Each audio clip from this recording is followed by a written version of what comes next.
You ever stop and wonder how we actually talk about history? I mean, not just the dates and names, but the feeling of it, you know? Well, today, we're going to unlock that exact language. And we're using one of the most incredible new landmarks on the entire planet as our key, the Grand Egyptian Museum. Look at this place. It's not just a building, it's a statement. The source material really nails it. This is one of Egypt's most magnificent cultural projects. It's literally designed to be a bridge, connecting the age of the pharaohs right into our digital age. So, here's our game plan.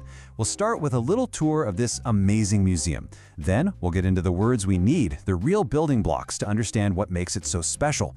After that, we'll see how those words go way beyond just their definitions. We'll put them into action, and finally, we'll zoom out and ask why museums like this really matter in the first place. All right, let's dive into the place itself, the Grand Egyptian Museum, or as it's known, the GEM. And listen, to say this place is big, well, that's a massive understatement. It's like a treasure chest built on a scale that's kind of hard to even wrap your head around. Just let that number sink in. Over 100,000. That's not just 100,000 items. That's 100,000 stories, 100,000 pieces of a world that's long gone. Every single one has a voice, just waiting to be heard after thousands of years. You know, the museum's design tells its own story. It's not hidden away somewhere, it's right there next to the Giza pyramids, almost like it's having a conversation with them. But this isn't just about looking at the past. By mixing that tradition with super modern features, like a top-notch conservation center and even a cinema, it's building a bridge for the past to walk right into our future. So, how do we even talk about a place like this? I mean, to get past just saying, wow, that's old, we need the right vocabulary. These words are the building blocks, the keys that unlock a way deeper appreciation. So let's start collecting them. Our first keyword is artifact. Think of it like a physical piece of a ghost story. It's any object, could be a huge golden mass, could be a simple little clay pot that was made by a person long ago. It's a direct physical link to someone we can never, ever meet. So you see, the GEM isn't just some warehouse full of old stuff. It's a library holding over 100,000 artifacts, and every single one is like a word, or maybe a sentence, or even a whole chapter in the incredible story of ancient Egypt. Okay, next up, civilization. This word is huge. It's not just a word, it's a whole universe. It's everything that makes a society run. Their laws, their art, their beliefs, their big wins, their big failures. It's the whole blueprint for how they live their lives. And this right here, this gets to the very heart of what the museum is trying to do. It's not just showing off its history. It's throwing the doors open and inviting the whole world to come in and feel the wonder of that civilization, to get a sense of what it might have actually been like. And finally, we have exhibition. Okay, so if artifacts are the words and civilization is the story, then the exhibition, well, that's the performance. It's how the museum puts those artifacts together to tell a story that grabs you and brings the past to life right there in front of your eyes. The way the GEM is built is all about this idea. Those massive, modern exhibition halls, they're basically giant stages designed to be the perfect place for these ancient stories to be told to a whole new generation. So, knowing the basic words is one thing, right? But to really speak the language of culture, you need a little finesse.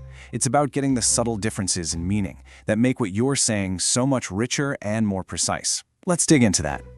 This is how you really level up your vocabulary. Instead of just saying something is nice, you could say it's magnificent or impressive. And knowing the opposite, the antonym, like ordinary, actually makes the word magnificent feel even more powerful, doesn't it? Oh, I love this distinction. The difference between single and unique. You might buy a single donut, one of many they bake that day. But the feeling of seeing an incredible piece of art for the very first time, that is a unique experience, one of a kind. It's such a small word choice, but it changes everything.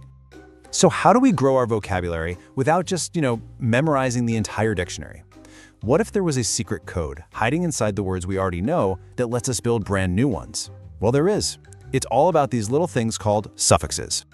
Honestly, this chart is basically a language cheat code. Just watch this. You take the verb exhibit, you add ion at the end, and boom, you've got the noun exhibition.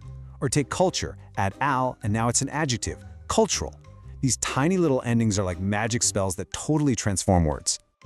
Okay, so we've got our new vocabulary, our linguistic tools are all sharpened. Now, let's actually put them to work.